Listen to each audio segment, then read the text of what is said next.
Hello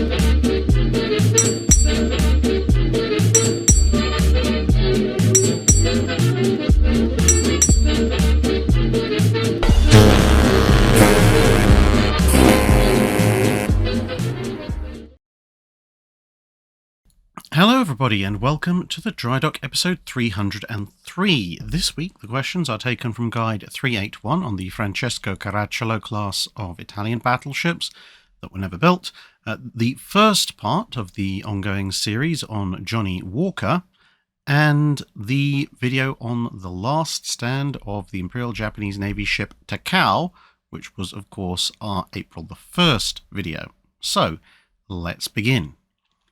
Iron Blood Enjoyer asks, in Kaiserreich, a Hearts of Iron 4 mod in which the Central Powers won the First World War, the syndicalist Italian Navy has Francesco Caracciolo converted into an aircraft carrier. If the funds and technology were there in our timeline, would the Italian Navy actually convert Caracciolo into said aircraft carrier? Yes, the Italians actually looked at converting her into an aircraft carrier a couple of times in the post-World War I environment, but both times they were stymied by the fact that Italy was hopelessly broke in the aftermath of the First World War, and also had a few other issues that they needed to be dealing with overseas, and so it fell through.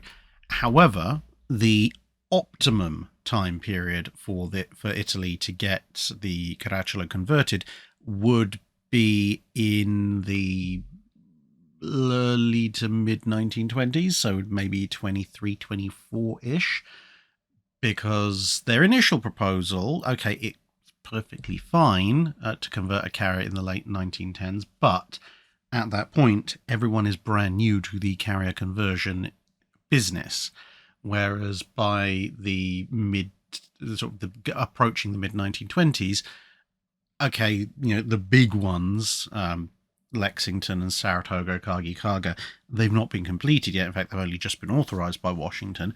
But there is a body of work on what to do and what to avoid, at least in broad strokes, for carrier construction, thanks to British efforts with things like Argus and Eagle, and Furious for that matter. And so when you look at the Italian design for Caracciolo at that point, unsurprisingly, it's considerably better thought out and more advanced than the design they had in 1919. And they wanted to do this. This was part of what was negotiated at the Washington Naval Treaty. They thought they were going to get Caracciolo and, at least one, possibly two purpose-built carriers. Again, depending on budget and design. But in the end, obviously, that didn't go anywhere and Caracciolo ended up being scrapped. But if they'd had a magical investment of cash in 1923, then I'm pretty certain they would have turned it into an aircraft carrier. And it would have been quite interesting, actually, because whilst you do have things like Eagle and so forth, and Kaga for that matter, Caracciolo would have been an interesting intermediary, because Eagle is shorter and slower, Kaga is longer, baseline, but is also slower. So Caracciolo would have been the fastest of the battleship conversions, not counting battlecruiser conversions, but probably about mid-size when you look at the overall flight deck, depending on how they arrange it. If they arrange it as per here, where it sort of shortens and ends before the bow and stern, then maybe she'd actually have a shorter flight deck, perhaps even than Eagle. But there would be possibilities for more advanced designs if she had an overhanging bow and stern for the flight deck, potentially actually having, again, kind of a midway capacity between Eagle and Kaga. So potentially could have been a very, very interesting vessel at that stage. B. Huang asks, I've read a manga about a fictional World War II Japanese pocket battleship. Would the Japanese be able to use such a vessel like the Germans did, except in the Indian Ocean? Possibly, but unlikely. A lot of it would depend on what exactly this quote-unquote pocket battleship is.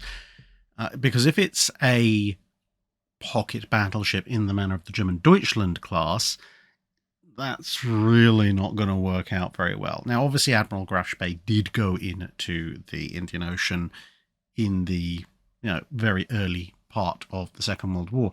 However, by the time the Japanese enter World War II, yes, the Eastern Fleet or the Far East Fleet has to fall back after Operation C, and its strength is reduced afterwards. Warspite goes back off to other duties, the carriers are reallocated, and of course Cornwall and Dorsetshire have been lost. But in the immediate pre-Operation C environment, if the Japanese had had Graf Speyer-like or two and sent them into the Indian Ocean, well, for one thing, Prince of Wales and Repulse probably would have been tasked with hunting it down before they headed off to their inevitable ends, or at least, well, the historical inevitable ends. And if it was a little bit later, so instead of being already based in the Indian Ocean, maybe they went in late December, early January, well, then Cornwall and Dorsetshire would have been tasked with hunting the thing down. And 2 county class, more than a match for Graf Speyer-like or Deutschland class Panzerschiff or Japanese equivalent thereof. Plus, of course, there would have been carrier backup, other smaller cruisers, and if the thing was crippled, then Warspite's always available as well.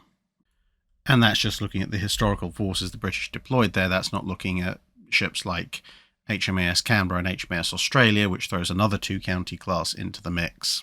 And the fact that while the Indian Ocean does have a relatively complex trade network, the number of active ports that the Allies are concerned with in terms of deep ocean trade is somewhat less than in the Atlantic. So you've got primarily trade coming from Australia, and then it's heading either past and or via India towards the Red Sea and the Suez Canal to sustain the British war effort there.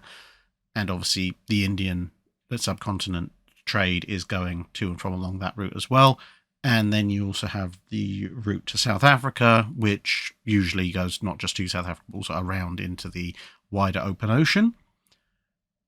And that's really about it. Obviously, in the early portion, you've got trade with the Dutch East Indies and so forth. But in the deep Indian Ocean, there are fewer trade routes to guard.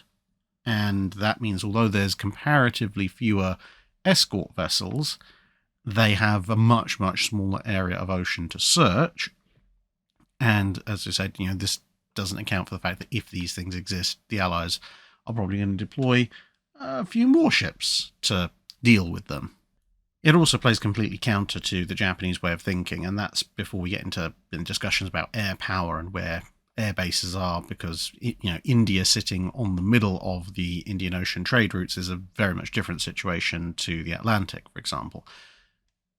But if the Japanese were going to invent a pocket battleship-like vessel, it's going to be a radically different ship to the Germans. So if we take and say, well, again, it's going to have essentially dreadnought level armament, so 11 or 12-inch guns, then yeah, you could maybe see the Japanese having developed a 12-inch armed supercruiser style thing, a bit like a discount Alaska, for example. And indeed, the British thought they actually had done so, but it would be faster, larger, and probably more heavily armed. You're probably looking at a 20 to 25,000 ton, 33 knot plus ship with 8 or 9 12-inch guns and probably at least 6 to 8 inches of armor.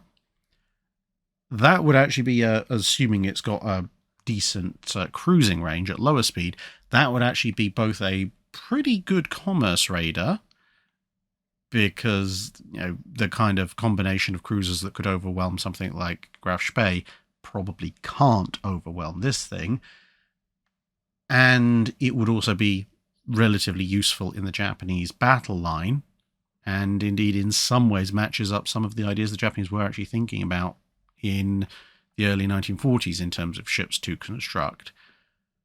But obviously it would also be much bigger, much more expensive, and therefore also attract significantly more targeting by the Royal Navy. So, things like Renown and Repulse would, if there's 1 or 2 of these things floating around the Indian Ocean, there's no way Prince of Wales and Repulse are going to be sent off to, to the front lines. They're going to be held back to hunt these things down, maybe with Prince of Wales as the backup and Repulse charging around, maybe even Renown being reassigned there. So Prince of Wales might take up Renown's place at Force H, with Renown and Repulse now hunting the Indian Ocean because of their speed advantage.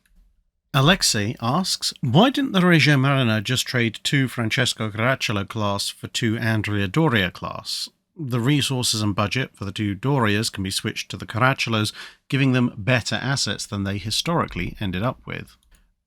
Essentially money, because yes, in theory you could maintain the Caracciolos using roughly the budget of the Dorias. You would need a little bit more, but the Caracciolos were not complete, and so you would have needed a fair bit of money in order to complete them in the first place, and then you could look into potentially, substituting them in. Plus, of course, as I said before, Italy was really, really, really broke. Italy was one of the few countries involved in any way, shape or form in the Washington Treaty that actually downsized its navy far beyond what the treaty limitations said they could. So the treaty, Washington Naval Treaty, for example, said that they could keep the Regia Elena class, the pre-dreadnoughts.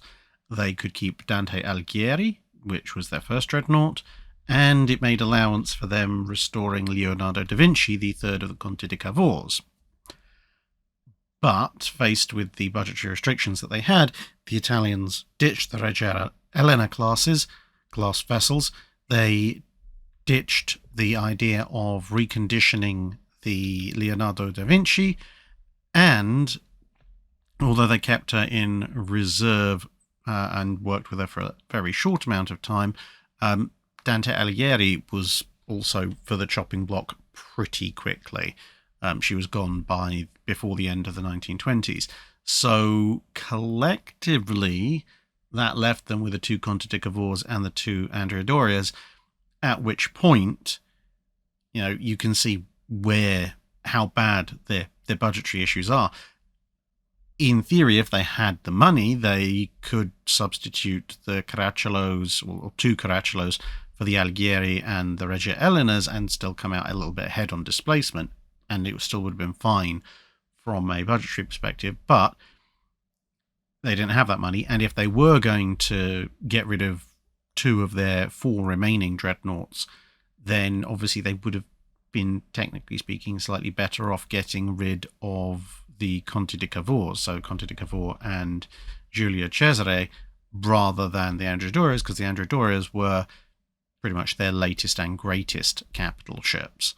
And, okay, not massively improved over the Cavours, but still, if you're going to ditch one or the other, the fact that they're not massively separated also means that you can get rid of the smaller, slightly less capable ones and still save approximately the same amount of money. But it was that issue of how do we pay to complete them in the first place, because Caracciolo was well ahead of any of her sisters and she still needed a huge amount of fitting out work. So of the 2 ships, you were probably looking at collectively having to still pay for maybe 1.2 battleships before you'd actually have them in service, and that's the money that Italy just didn't have. Scott Mason asks, if she had been completed, would the Francesco Caracciolo have made much of an impact on the Second World War as either a battleship or in its carrier conversion form?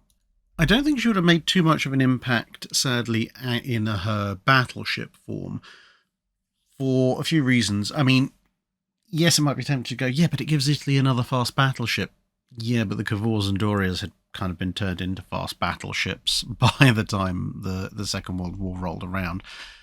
And then you have the problem of fuel, because if we assume that the ship is around along with the Dorias and the Cavours, then they've got to find the fuel to run another battleship, which is a big ask, as again we know from historically the Italian Regia Marina's restricted operations, especially as the war went on.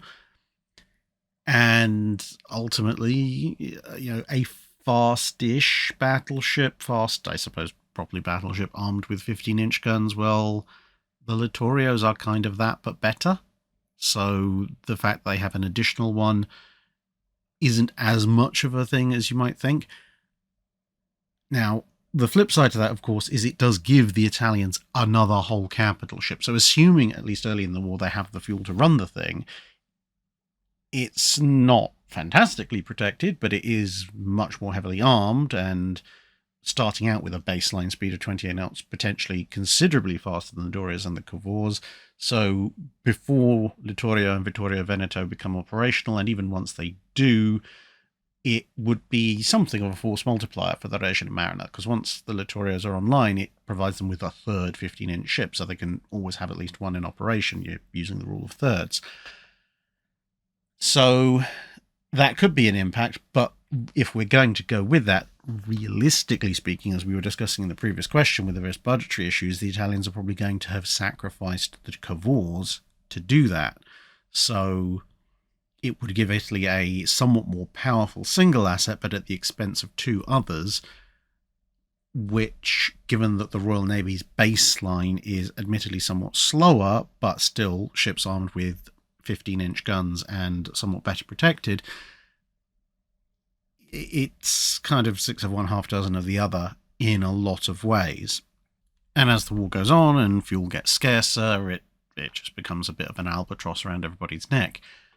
However, Caracciolo as a carrier, I think, could have made a much bigger impact, because Italy, whilst in general Air Force terms, kind of got a bit of the short end of the stick by modernising just fractionally earlier than most other people, which meant that she had a very, very modern Air Force in 1938 and an okayish Air Force in 1939, but technologically speaking, at least by 40-41, a lot, not all, but a lot of those designs had kind of run their course developmentally, whereas aircraft that had been designed and developed 2-3 years after the big Italian modernization wave had, kind of surpassed them and had a lot more development to go in their airframes. Now, obviously, the Italians did have some pretty nice aircraft.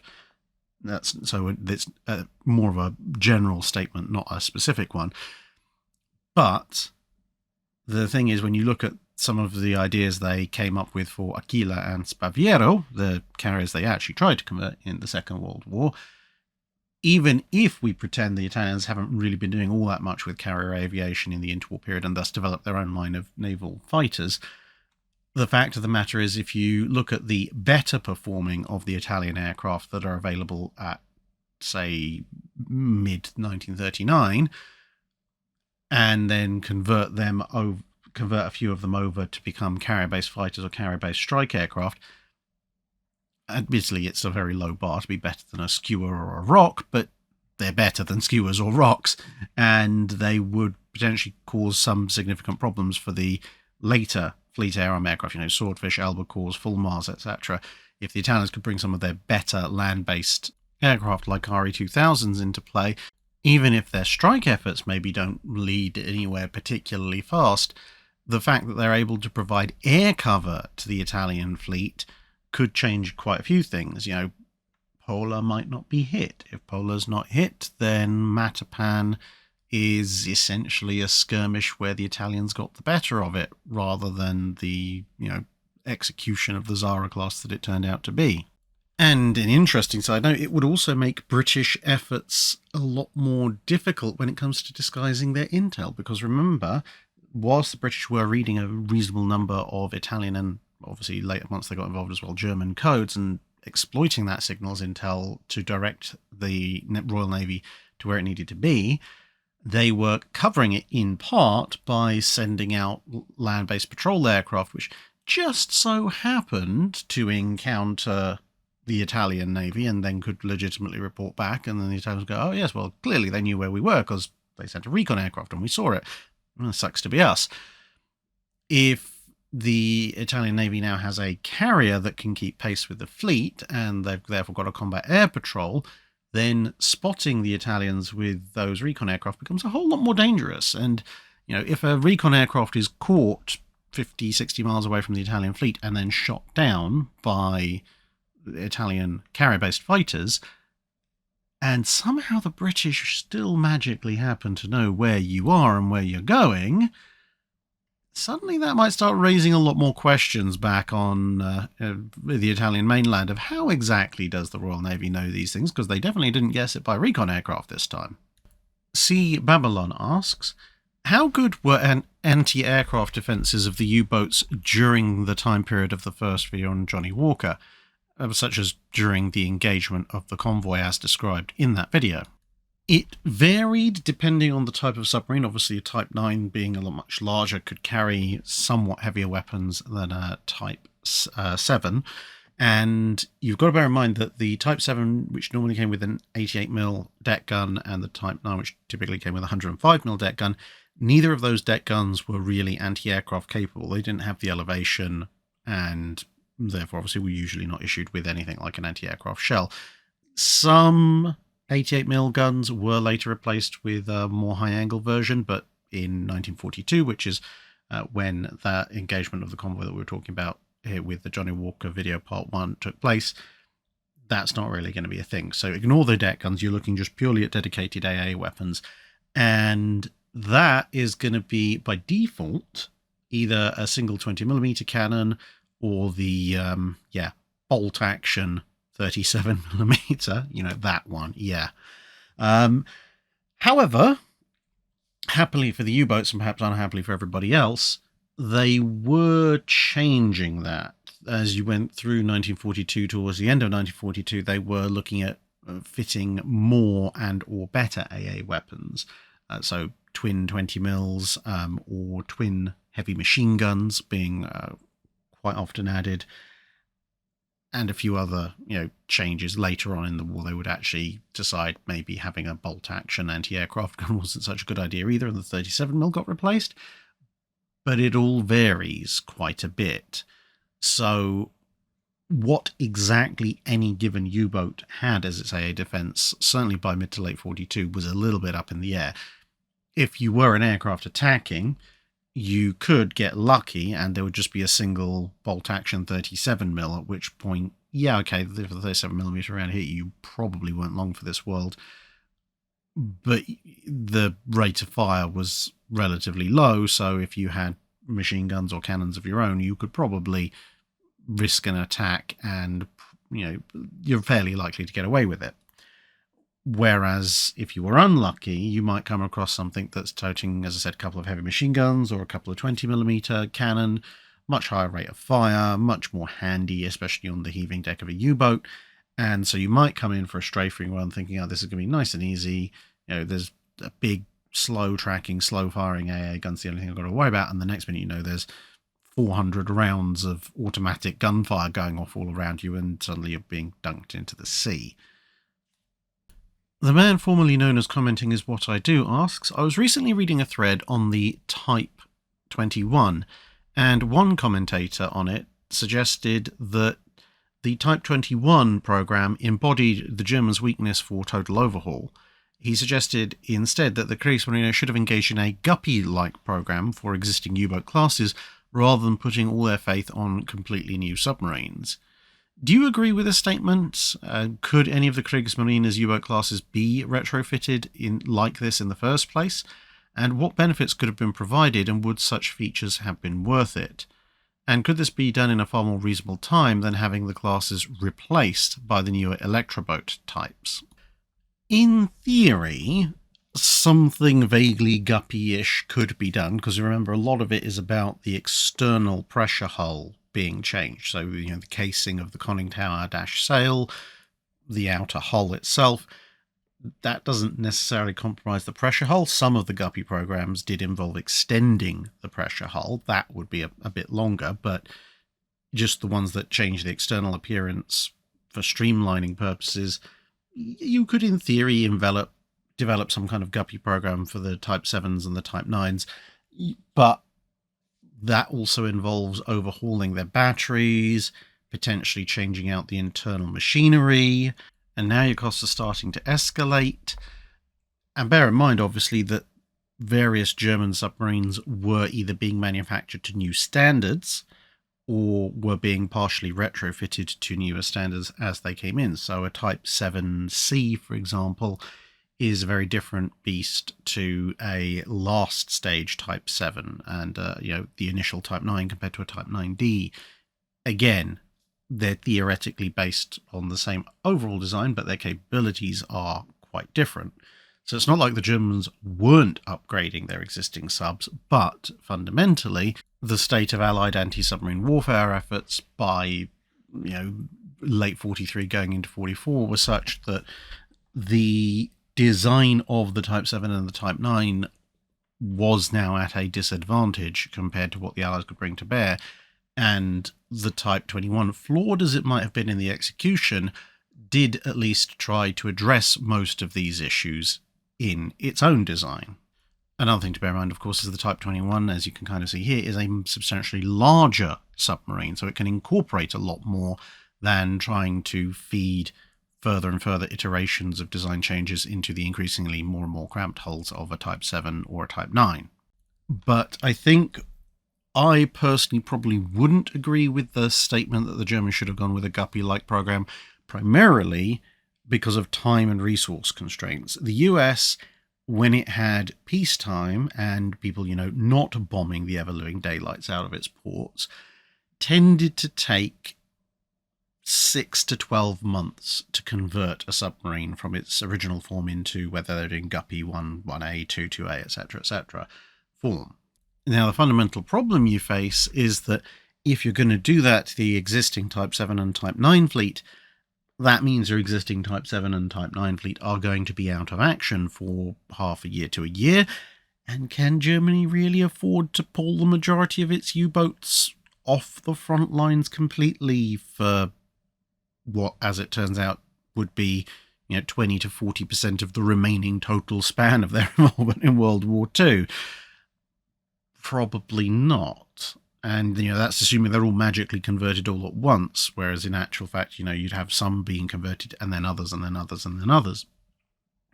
So I think there's really not that much space left for the upgrades internally. Yes, you could redo the pressure hulls and everything, but fundamentally, the time and cost it would take you to produce a slightly better Type 7 and a slightly better Type 9 would be more than offset by the fact you've removed a good chunk of your submarine fleet from the front lines. Whereas with the Type 21s, for all the fact that they were flawed in their execution, in theory at least, you should have been able to build one in about the same time it would have taken to convert an older submarine into something that would still be inferior to a new Type 21. And obviously, while you're building that Type 21, you're not taking the older subs off the front lines.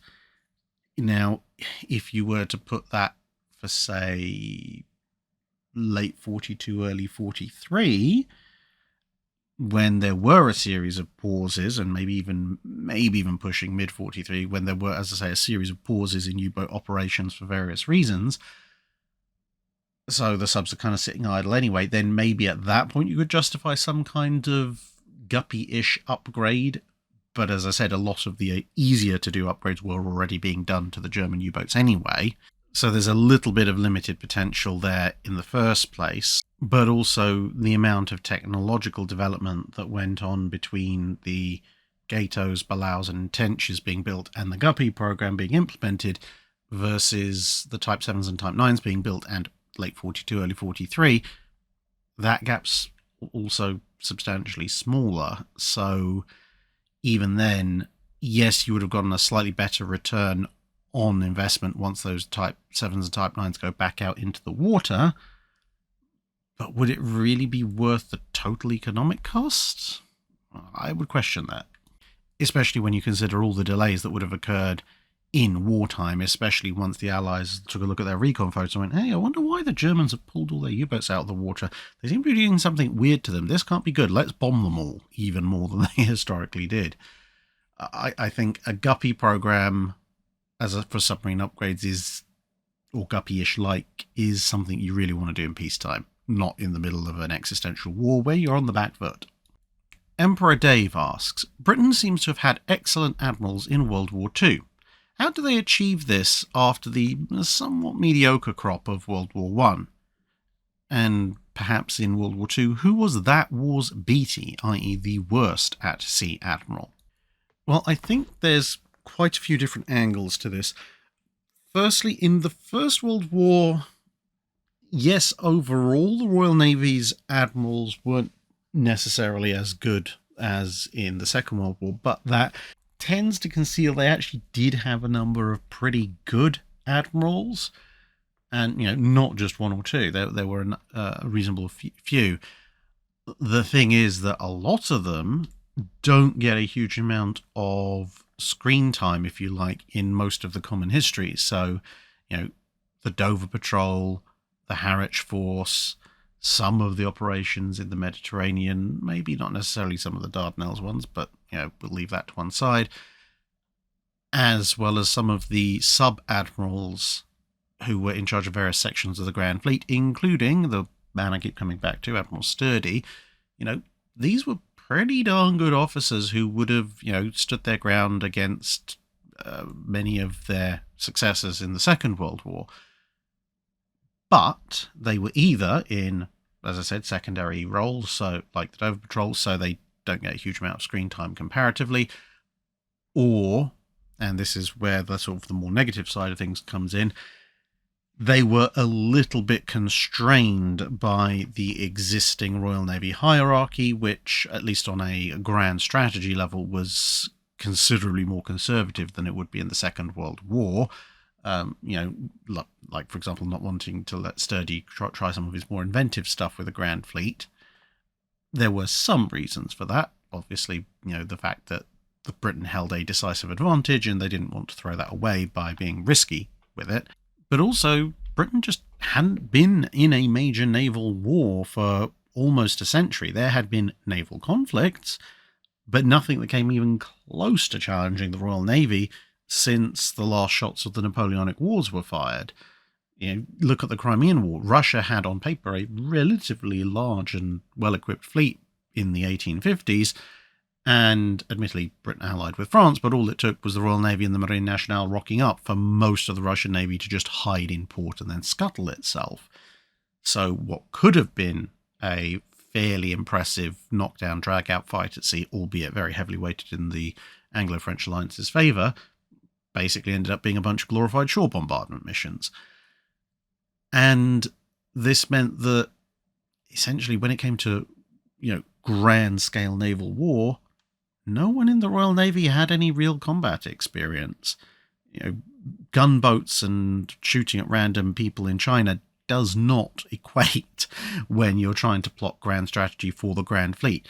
The best officers in the Royal Navy in World War I generally were the ones who had gone through the Mediterranean fleet, where they did at least do some irregular exercises about the potential of major fleet scale warfare.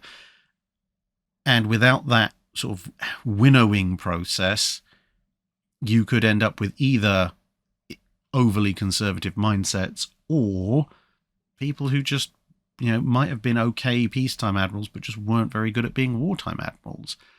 Whereas, fast forward to World War II, and essentially every flag officer in the Royal Navy in the Second World War had combat experience in the First World War. And again, almost all of them had that kind of experience from at least the level of having commanded a ship, if not a detachment of ships. And even the very youngest of them had at least been in relatively senior officer positions on board ships. So they had actual experience of major peer-level warfare, how to conduct it, what worked, what didn't work. And of course, they could draw the lessons from the broader context of the First World War as well, apply that through the lens of the interwar period, fleet exercises, etc., etc. And there was just a bit more of a reminder of what it meant to be a fighting admiral, at least to my view. And that in turn sort of self-selects for a somewhat more effective overall class of flag officer in the Second World War as compared to the First. Roasted Opinions asks, if Takao had managed to repair her fire control directors before engaging Godzilla, would the standoff distance have made a significant difference to the outcome? I don't think it would make a huge difference to the way things proceeded because, of course, the sister ship to the Minesweeper that the camera follows was destroyed pretty much as Godzilla emerged, so Takao being available at longer range isn't going to save it because it's got nothing to shoot at. Once Godzilla emerges, well, in the timeline presented by the movie, the Minesweeper is preserved, albeit at great cost, and if Takao had opened up beforehand, it's possible that given the way the shells would have spread out and the relative proximity of the Minesweeper and Godzilla, that one of the shells might have actually hit the Minesweeper, which would obviously be a net negative. But even if they somehow managed to hit on and around Godzilla only, then, well, as we saw, as depicted here, once Godzilla realized, ow, actually this hurts, this is a threat, it could then just travel underwater and come after Takao the way that it did historically. Now, given the distance involved, that might give Takao some time to break and evade. Perhaps if it's capable of getting up to full speed and just hightailing it, it might be able to run for safety. And obviously then the Minesweeper can also make a run for safety, and Godzilla might just get a bit bored and go off and do what he did historically according to the film anyway. But that depends on exactly how fast Godzilla can swim underwater, which I don't think anybody has precisely quantified. So there's an outside chance that possibly Takao survives by hightailing it and, you know, firing shells and dropping depth charges at Godzilla as Godzilla approaches, and just hoping it's faster than Godzilla. But that makes a series of assumptions which we, at least as far as I know, don't yet actually know, unless somebody from Japan who's managed to get hold of the DVD release has found, you know, Godzilla's underwater swimming speed according to an extra or something. BK Zhong asks, if Yukikaze has been disarmed, how was she refitted for her Chinese-Taiwanese military service later on? Simply put, they found some spares, because both in the movie and in historical terms, Yukikaze was disarmed in the aftermath of the Second World War. In fact, you can find pictures of Yukikaze during her repatriation days when she's bringing Japanese soldiers back from across Southeast Asia, and she has no main armament, no torpedoes, no big main battery guns, etc., etc. And she's actually transferred over to what will eventually become Taiwanese Naval Service in that state. She's initially just, you know, a particularly quick training ship, but through both the disarming process of Japan's surviving fleet in the aftermath of the Second World War, plus some onshore spares, there were still available Japanese destroyer main battery guns, etc., sitting in storage warehouses when the Chinese decided, or the Taiwanese, whatever you want to call them, decided, hey, we actually want to arm this thing back up again and utilize it that way. And so they were able to ship those out. And then, of course, she was refitted subsequent to that as well. So it's simply a case of leaving the mountings in place, as in, you know, the turntables, etc., but removing the gun, the shield, etc., torpedo launchers, and putting them ashore for later use, which, you know, was not necessarily something completely out of the ordinary for the Japanese as a whole, given what they did with Hiei in the interwar period.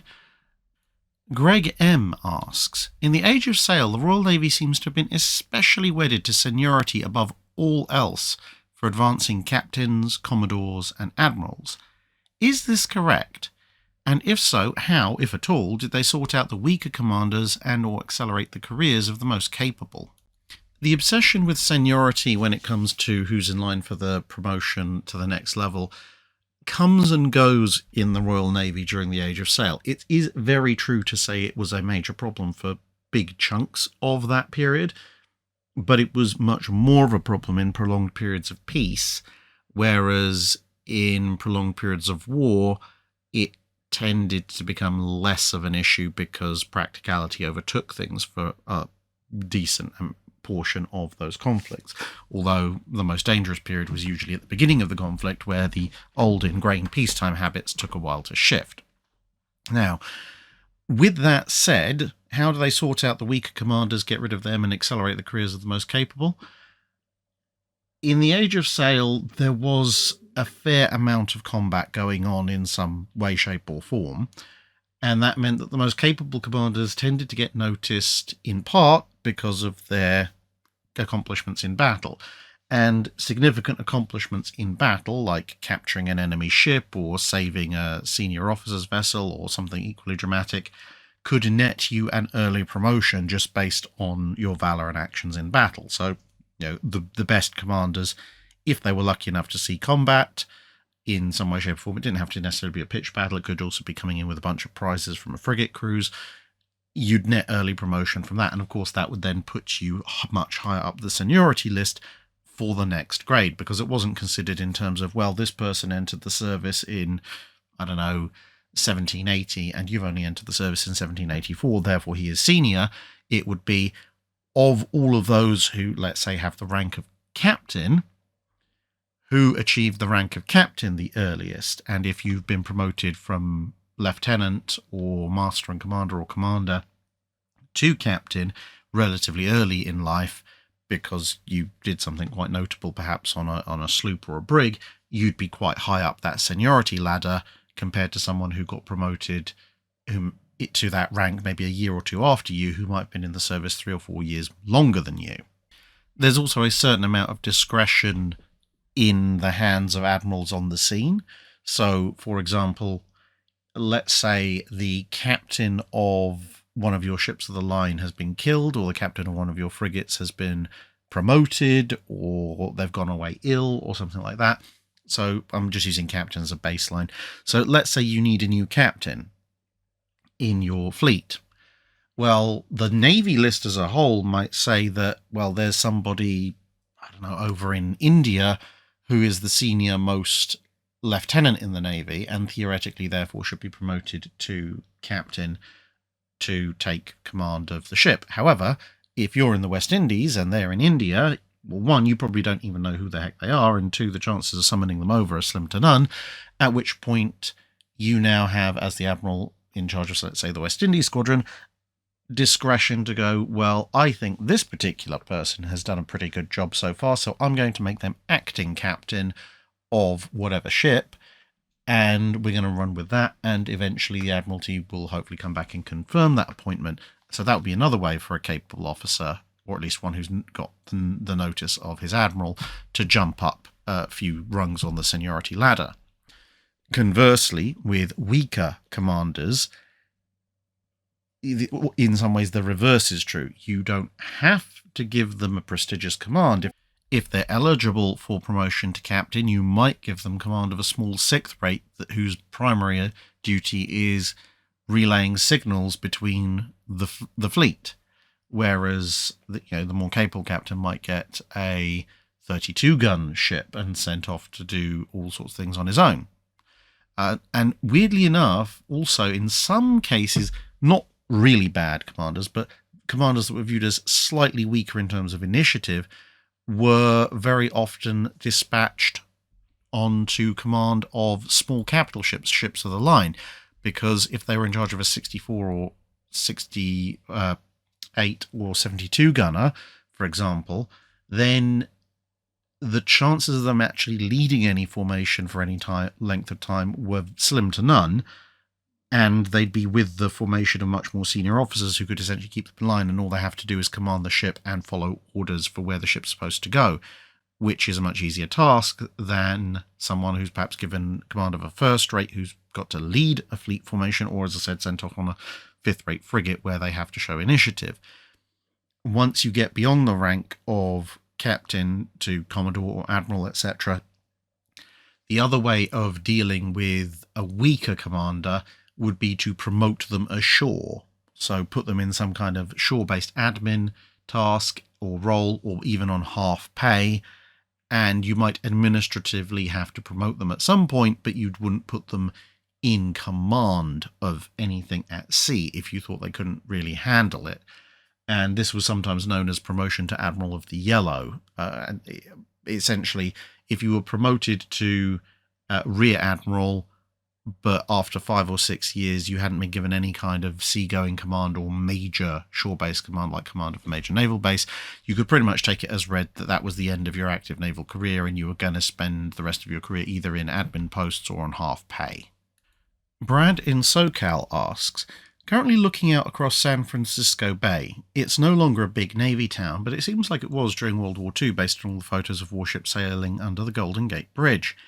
With the strike of a container ship causing the collapse of the Francis Scott Key Bridge in Baltimore, it makes me wonder about warship piloting safety around bridges. Are there any notable stories of warships hitting bridges coming into or out of port? Now, back in the age of sail, especially in inland ports, when I say inland I mean upriver ports, it did happen occasionally, but of course a few 100-ton, maybe 1,000, 2,000-ton wooden ship travelling at extremely slow speed, bumping into what at that point tended to be rather massive stone bridges, didn't tend to result in colossal and catastrophic failures. Now, very occasionally, that kind of incident has recurred in the age of steam and steel in the 1900s, i.e. in the 20, sorry, not the 1900s, in the 1992, but in the 20th century. I believe there was a Royal Navy frigate in the Cold War period that somehow managed to end up broadside onto one of the bridges on the Thames in London. But in terms of the kind of thing we saw a few months ago back in Baltimore, and as you can see here, theoretically potentially a risk back in the 1930s where in San Francisco and so forth, as far as I'm aware, there aren't really any notable stories of major warships impacting bridges. And that's for a few reasons which kind of play into some of the aspects of what happened in Baltimore. Firstly, when a major warship, be that a cruiser, a battleship, battlecruiser, etc., gets underway, the navigator on board tends to have a reasonable amount of experience, especially for the delicate task of getting into and out of port. We're talking about years, if not decades of experience, because ultimately it is a huge investment in the nation's strategic deterrence, and you don't want to leave that in the hands of some poor 16-year-old recruit or some minimum wage paid worker, and therefore the chances of a very experienced navigation officer and navigation crew getting it wrong are pretty remote. On top of that, of course, you have the deployment of the pilots, the harbour pilots, who will tend to guide ships in and out of particular ports, who are obviously very experienced in that particular port location. Then on top of that, you have the fact that a warship is obviously designed for combat and therefore will have many, many, many layers of redundancy built into their capabilities. So they might have multiple rudders, they're almost certainly going to have multiple screws, and those are obviously designed to function such that if you have something like a major caliber shell come in and destroy part of the system, the rest of the system can continue to operate, albeit in a reduced capacity. So the chances of complete loss of steering or complete loss of power whilst you're on your way past a major structure like a bridge are exceptionally remote on a warship, far, far, far more remote than they would be on any grade of civilian vessel, even a modern civilian vessel, simply because it's a combat redundancy system. And if you were in a position whereby you could lose all power and steering and control, which very occasionally could happen, as USS South Dakota is kind of evidenced for, you even have manual backups. And at that point, the statistical odds of it happening at all are immeasurably remote.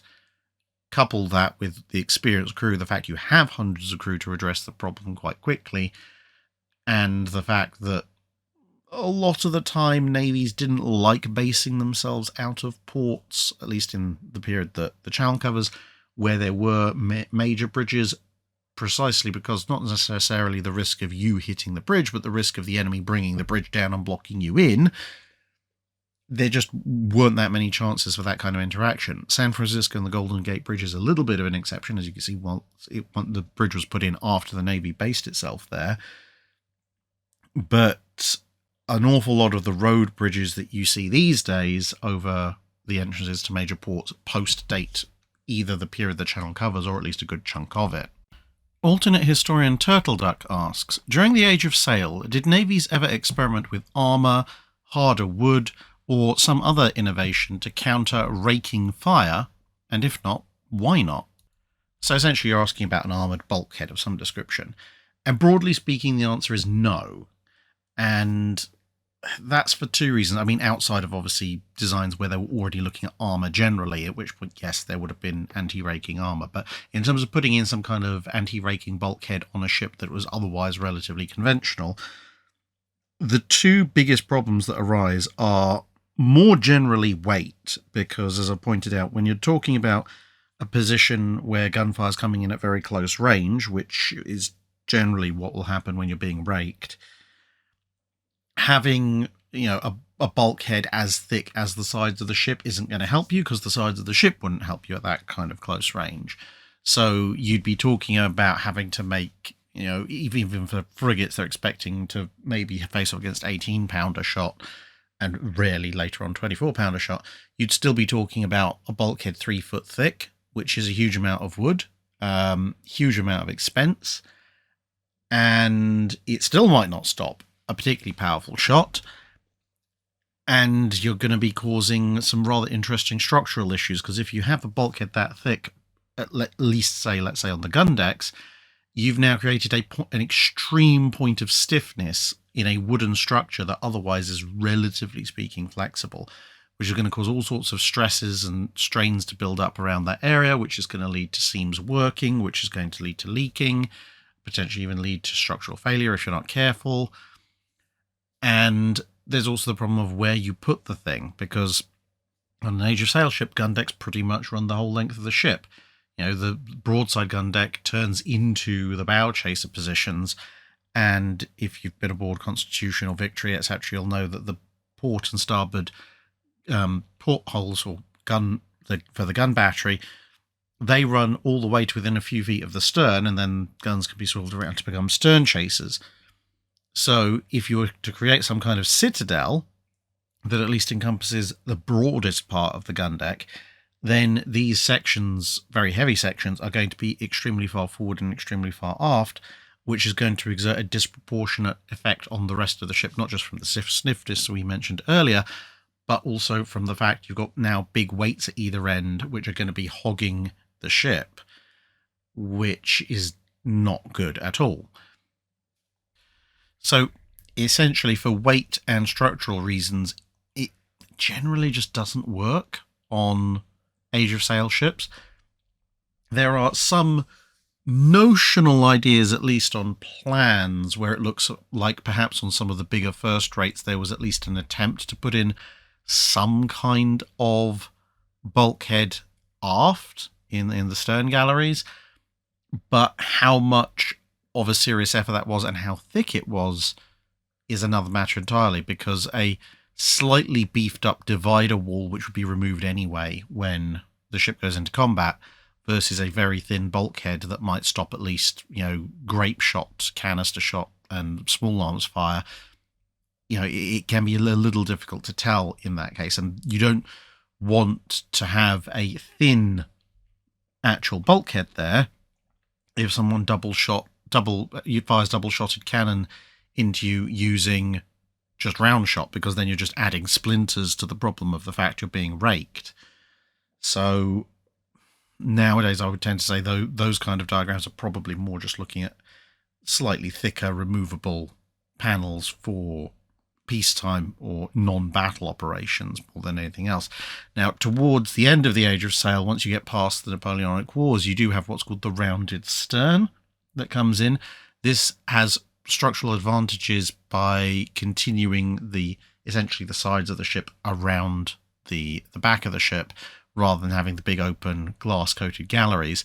And that does give you a modicum of protection against raking fire through a combination of being somewhat sloped, therefore increasing the proportional thickness of the wood in question, and also then being as thick as the ship's size. Now, I did say that wouldn't usually help, and it typically wouldn't, but the ones where you see the rounded stern coming at it, theoretically potentially helping against raking fire, would tend to be frigates, where you might end up with speculative raking broadsides at longer distances and using lighter guns, as opposed to ships of the line, where it probably wouldn't be much help at all.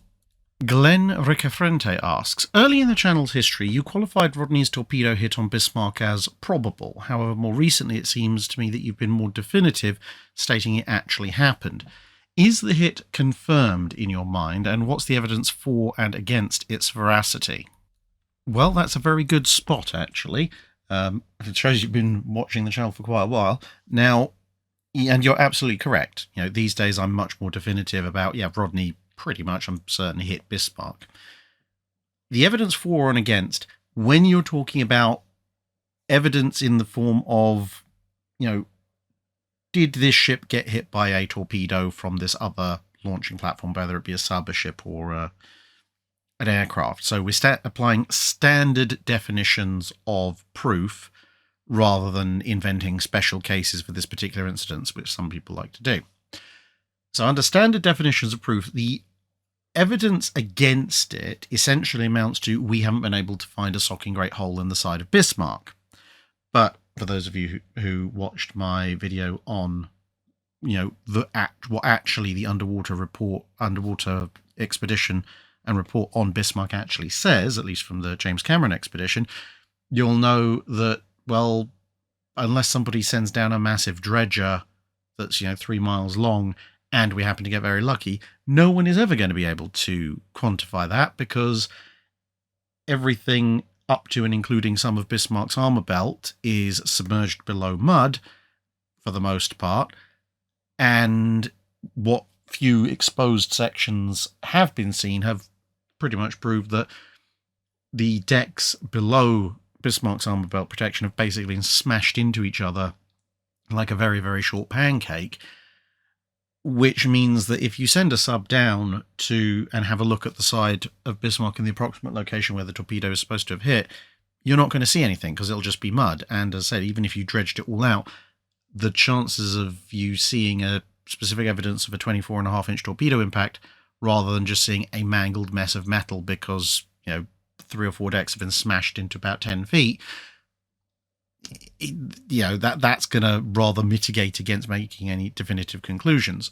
And working out exactly how many torpedoes hit a specific ship in other circumstances would normally be done, if possible, by looking at the wreck, like they looked at Prince of Wales's wreck before it got brutally looted and salvaged.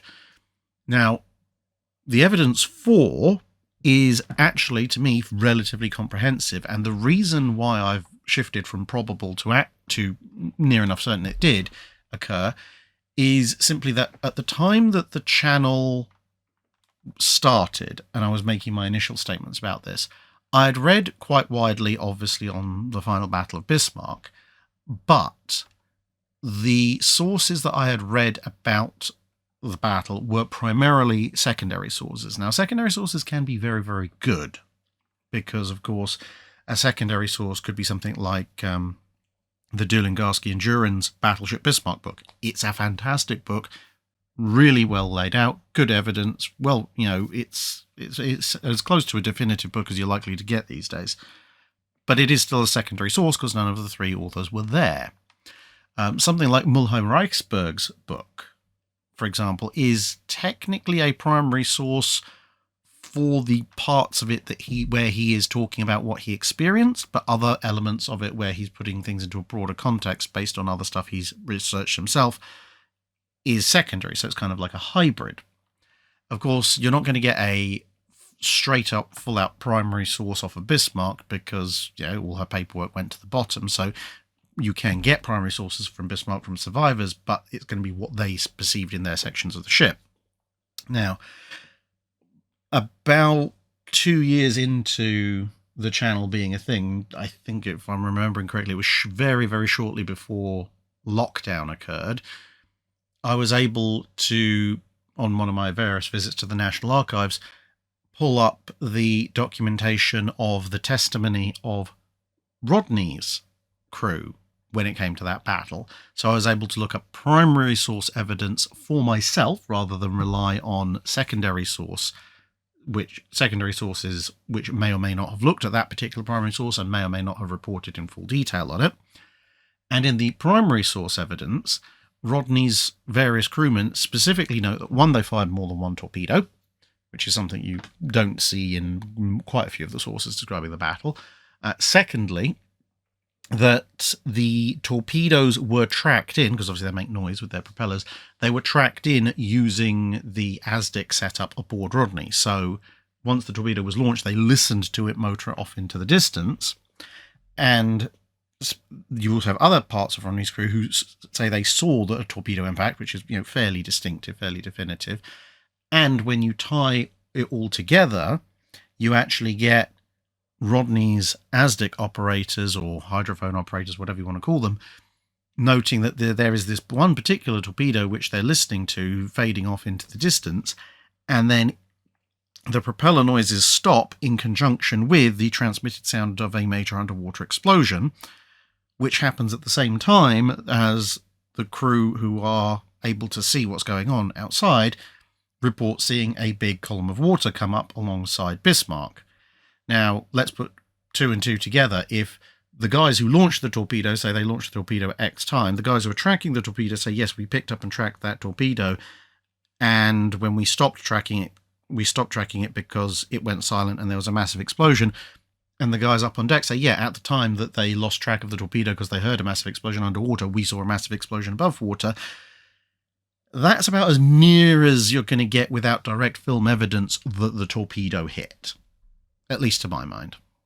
22NF2 asks, has there ever been a case where a person was launched out of a torpedo tube, either intentionally or accidentally? And what happened or could happen in such an instance? Would it be fatal for the person, or could someone actually survive being blasted out through a torpedo tube? I'm not aware of anyone being intentionally launched out of a torpedo tube, and I'm also not offhand aware of anyone accidentally being launched out of a torpedo tube, at least whilst alive. There have been cases of dead bodies being launched out of torpedo tubes, either to give them burial at sea or in extremis to fool a ship that's attacking a sub into thinking they've destroyed the sub when the body and other debris that's been stuffed into the tube floats up to the surface. But in the hopefully hypothetical event that somebody alive was stuffed into a torpedo tube and fired, the chances of them surviving are pretty minimal, because most torpedo tubes obviously use a big charge of compressed air. Some torpedo tubes use a piston, but in either case, you're talking about building up enough force to propel a multi-ton weapon, i.e. a torpedo, out the front of the tube. So that amount of pressure, when you're putting it instead of against, a 4 or 5 ton torpedo, you're putting it against a 80, 100, 120 kilo person, that's probably going to break every bone in your body and reduce you to a bunch of mincemeat loosely held together by your uniform, which is not a successful outcome. The other problem, of course, is that submarines generally tend to launch their torpedoes at some kind of depth.